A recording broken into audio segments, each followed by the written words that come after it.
नमस्ते जी। जनक नंदिनी ज्योतिष में आप सभी का एक बार फिर से स्वागत है।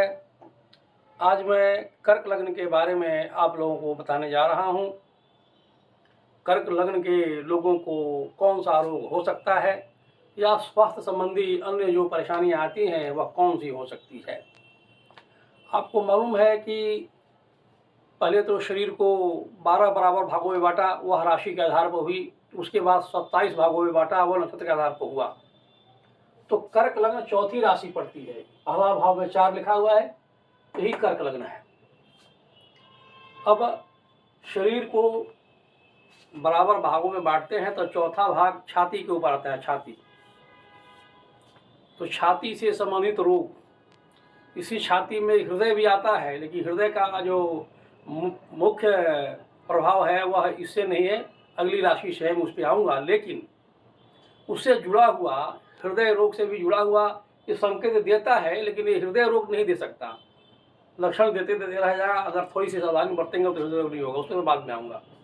तो छाती से संबंधित किसी किसी को फेफड़ा में पानी भर जाता है, लंग्स में पानी भर जाता है, कर्क लग्न वालों को अधिकतर होता है।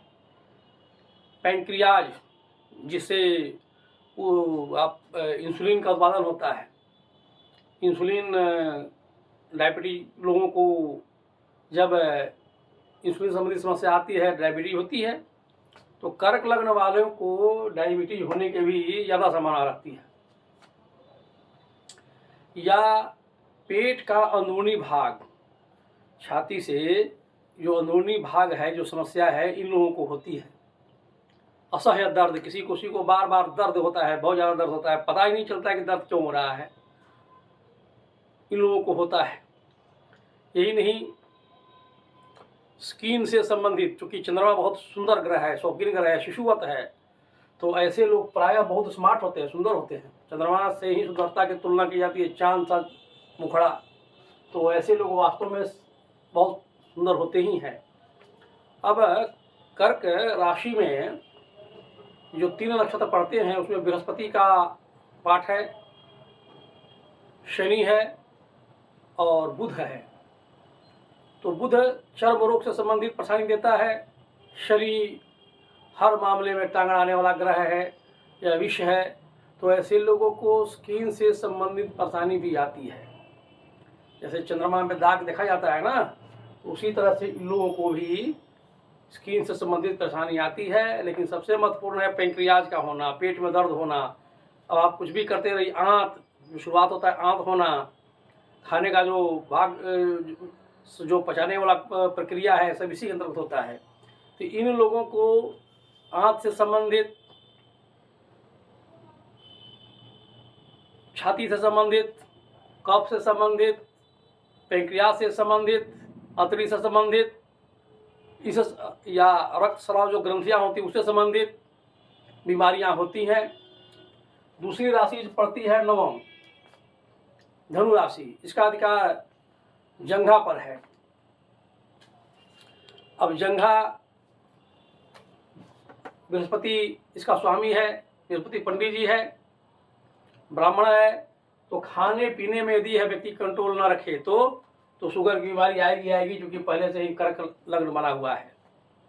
इन लोगों को मोटापा के कारण होने वाली सभी तरह की परेशानियां आती हैं। कमर के नीचे का पार्ट बिना मतलब का दर्द करते रहेगा, ज़्यादा देर तक खड़ा रह गया तो परेशानी होती है, चलने फिरने में इनको समस्या आती है, टांग से संबंधित परेशानी इनको आती है। इसके अलावा कुल्हा छड़क जाने की जो समस्या आती है इनको होता है। जननांग का निचला पोर्शन जहाँ गुदा मार्ग वगैरह होता है उससे संबंधित परेशानी आती है। गुप्तांगों के आसपास जो हड्डी की समस्या किसी का होता है वो इनको प्रॉब्लम होता है। इस तरह की बीमारी इनको हो सकती है। सबसे महत्वपूर्ण बात यह है कि कर्क राशि का स्वामी चंद्रमा है। चंद्रमा ठंडा ग्रह है, चंद्रमा बहुत तेज चलता है, लेकिन रोग भाव का स्वामी गुरु होने के कारण धीमी गति प्रदान करता है। वैसे भी कर्क राशि में बृहस्पति का नक्षत्र सिर्फ पहला पाठ पड़ता है, 9 भाग होते हैं किसी भी राशि में नवांश में, तो पहला नवांश होता है बृहस्पति का, दूसरा होता है शनि का। शनि धीरे धीरे चलने वाला है। अब यहाँ पर विपरीत बात समझिए, चंद्रमा फास्ट मूवमेंट करने वाला, शनि धीरे धीरे चलने वाला। यदि यह व्यक्ति एक्सरसाइज नहीं करेगा, रोज नहीं टहलेगा, शारीरिक श्रम नहीं करेगा, तो इसको परेशानी आनी ही आनी है। ऐसे ही लोगों को 9 गुना 4 36 वर्ष की अवस्था के बाद ही शुगर होने लगेगा, मोटापा बढ़ने लगेगा। कितना भी जिम जाइए उसे नहीं, चलना फिरना चाहिए। टांग को जितना मेहनत करे उसे वो इनको करना ही पड़ेगा, नहीं तो परेशानी इनको होगी ही होगी। अब इसी में मान लेते हैं कि चूँकि इसमें ये राशि कर्क राशि हुई, चंद्रमा की राशि हुई, इसमें बुध का नक्षत्र है। तो मैं हर लग्न में बताता हूँ कि जब बुध और चंद्रमा का संयोग होने लगे लग्न में या रोग भाव में, तो व्यक्ति को सावधान रहना चाहिए, क्योंकि बुध घाव का कारक है। चंद्रमा से जुड़ते ही यह ऐसे घाव को जन्म देता है जो लगभग असाध्य हो जाता है। एक देहात में कहावत है ना भाई कि नासूर बना दिया, घाव का नासूर बन जाना। तो नासूर ही इन लोगों को होता है। किसी को जो फेफड़ा में से पानी निकालना पड़ता है, इन लोगों को निकालना पड़ता है। लंग्स खराब होगा, इन लोगों का होगा। इन लोगों को कैंसर से संबंधित परेशानी होती है, या अन्य कोई ऐसी बीमारी जिसका इलाज लंबे समय तक चलता रहे, उन लोगों को होता है। अब लंबे समय तक चलता है बीमारी, वैसा क्यों होता है? वैसा इसलिए होता है कि कर्क राशि में शनि का नक्षत्र आता है। शनि जिस किसी भी चीज से, वस्तु से, शरीर से जुड़ जाता है, उसको लंबे समय तक प्रभावित करता है। इसलिए कर्क लोग वालों को ऐसे रोग होने की संभावना रहती है जो लंबे समय तक इलाज चलते रहे। शनि नस का कारक है। हार्ट ब्लॉकेज जो होता है ना भाई, नस खून नहीं बढ़िया जा पाना, इन लोगों को होता है। कैंसर भी होने की संभावना रहती है। अब धनु राशि में केतु, शुक्र और सूर्य का नक्षत्र होता है। मैं केतु के बारे में बार बार बोलता हूँ कि केतु यदि रोग वाले भाव से किसी भी प्रकार से जुड़ जाए, या पहला, छठा, 10वां, 12वां भाव से जुड़ा हुआ हो, तो ऐसे लोगों को शारीरिक कष्ट, शारीरिक रोग जब होगा तो पहले तो पता ही नहीं चलेगा। दवा बदलते रहिए जब तक विधिवत जांच नहीं कराएंगे, MRI वगैरह नहीं कराएंगे, रोग का पता चलना नामुमकिन है। धनु राशि में पहला नक्षत्र ही केतु का होता है। बिल्कुल ही वैसे लोगों को ध्यान जाएगा ही नहीं कि मेरा स्वास्थ्य खराब है, बिल्कुल नहीं मानने को तैयार ही नहीं होंगे। अगर किसी ने सलाह दे दी कुछ परेशानी देख करके, तो बोलेंगे नहीं, वो एकदम फिट है।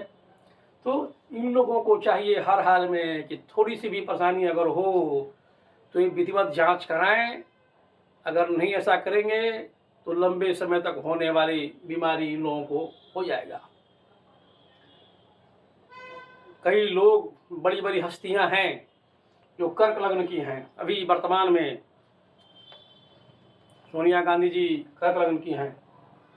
आप लोग जानते होंगे कि उनको बार बार विदेश जाना पड़ता है। किस लिए जाना पड़ता है? आप लोग देखिए, गूगल से देखिए, पता चल जाएगा। जो मैंने बताया उससे संबंधित पता नहीं है कि नहीं, लंबे इलाज के लिए जाना पड़ता है। चल रहा है कि नहीं चल रहा है? इन लोगों को इससे संबंधित परेशानी होती है। अब उपाय क्या है? ये लोग क्या करें? डॉक्टरी का दवा के अलावा तो क्या उपाय कर सकते हैं? ज्योतिष के आधार पर क्या उपाय कर सकते हैं? तो सबसे पहले यह देखा जाए कि कर्क लग्न का स्वामी तो चंद्रमा हो गया। 30 डिग्री में किस डिग्री से लग्न शुरू हुआ? यदि पहले भाव का नक्षत्र स्वामी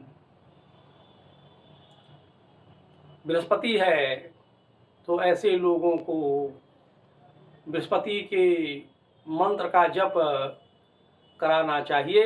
यह तभी करना चाहिए जब रोग लगातार चल रहा हो, ठीक ही नहीं हो रहा हो, तब कराने की बात है, ऐसे करने की जरूरत नहीं है। यदि शनि का नक्षत्र है तो शनि का जप कराना चाहिए, यदि बुध का नक्षत्र है तो बुध का जप कराना चाहिए। ऐसे कराने की जरूरत नहीं है, ऐसा नहीं कि बिना मतलब कराते रहिए। जब रोग हो जाए और बार बार परेशानी खड़ी होने लगे, लगातार दवा जैसी छोड़े फिर समस्या आ जाए, तब इससे संबंधित अगर ग्रह का जप कराया जाए, शीघ्र ही इनको शांति मिलेगी। सबसे महत्वपूर्ण बात यह है कि यदि चंद्रमा 8वें भाव में बैठ जाए, 11 नंबर की राशि कर्क लग्न में 8वां भाव में पड़ता है, ये शनि की राशि है। इसका अधिकार घुटने से नीचे का जो पार्ट है, घुटना से लेकर एड़ी तक का पार्ट है, वहां पर है। शनि की 2 राशि मकर और कुंभ, लेकिन जैसे ही चंद्रमा का संयोग अष्टम भाव से होगा, यदि 8वें भाव में चंद्रमा बैठ गया तो ऐसे लोगों को हृदय से संबंधित बीमारी अवश्य होगी, बाईपास सर्जरी अवश्य होगी, मोटी मोटी जो नशे होती है प्रभावित होती है, ऐसे ही लोग चलते फिरते निकल जाते हैं, अचानक प्राणांत हो जाएगा। लेकिन ये तभी जब चंद्रमा यहाँ आके बैठा हुआ रहे या शनि के नक्षत्र में बैठा रहे, तो ऐसे लोगों को भोजन में सावधानी बरतनी चाहिए। फूड पॉइजनिंग इन लोगों को ज़्यादा होता है। कर्क लग्न वाले बेहद शौकीन होते हैं। 12 लग्न में सबसे उत्तम लग्न कर्क लग्न ही माना जाता है। महान लोग इस लग्न में पैदा होते हैं, सुख भोगने के लिए पैदा लेते हैं। अब सुख भोगने के चक्कर में जो मन में आया वो खा लेते हैं, इसको तो सुख बोलते हैं। सब कुछ खाया पिया करते हैं, नहीं। इन लोगों को यदि उन्होंने अपना खान पान पर ध्यान नहीं दिया तो फूड पॉइजनिंग अथवा लीवर को खराब होने की संभावना इसी के कारण होता है। लीवर से संबंधित परेशानी जो होती है वो कर्क लग्न वालों को होती है। यदि इन्होंने खान पान पर ध्यान नहीं दिया तो ये समस्या आएगी। जैसे ही कर्क लग्न वाले जिस किसी की भी वो देखा कि चंद्रमा कहाँ है, अगर 8वें भाव में बैठा हुआ है, तो स्वास्थ्य के प्रति इनको सावधानी बरतनी चाहिए, नहीं तो आगे चल करके लंग्स यानी फेफड़ा और हार्ट प्रभावित होगा और अचानक कुछ भी घटना घट सकती है। ऐसा दुर्योग हो, ऐसा दुर्भाग्य हो कि चंद्रमा के साथ शनि भी बैठा रहे, तो भाई शनि तो अपनी राशि में 30 वर्षों के बाद ही लौटता है।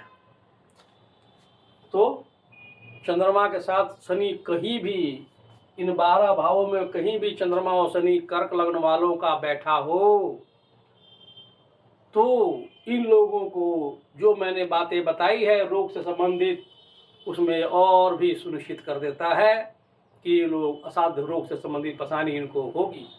दूसरी बात, चंद्रमा माता कारक है। चंद्रमा माता कारक है तो जो भी कर्क लग्न के व्यक्ति होंगे तो उनकी माता को जो परेशानी रही होगी, अर्थात जो रोग रहे होंगे, स्वास्थ्य संबंधी जो परेशानी आई होगी, वो इनको भी होगी। इस बात से पता लग जाएगा कि मुझे भी मोटा मोटी कौन सी बीमारी हो सकती है। अपनी माता के बारे में जानते ही होंगे। किसी किसी का हो सकता है कि बचपन में माता जी नहीं रहीं, तो अपने गार्जियन से पूछे कि उनको क्या क्या रोग रहा हो, वो इनको भी होगा। यही है उपाय जो मैंने बताया। इस तरह के रोग इनको होते हैं। मैं अगला वीडियो जल्दी ही सिंह लग्न पर डालने जा रहा हूं। यदि मेरा यह वीडियो आप लोगों को पसंद आया हो तो कृपया शेयर कीजिए, लाइक कीजिए और सब्सक्राइब कीजिए। धन्यवाद।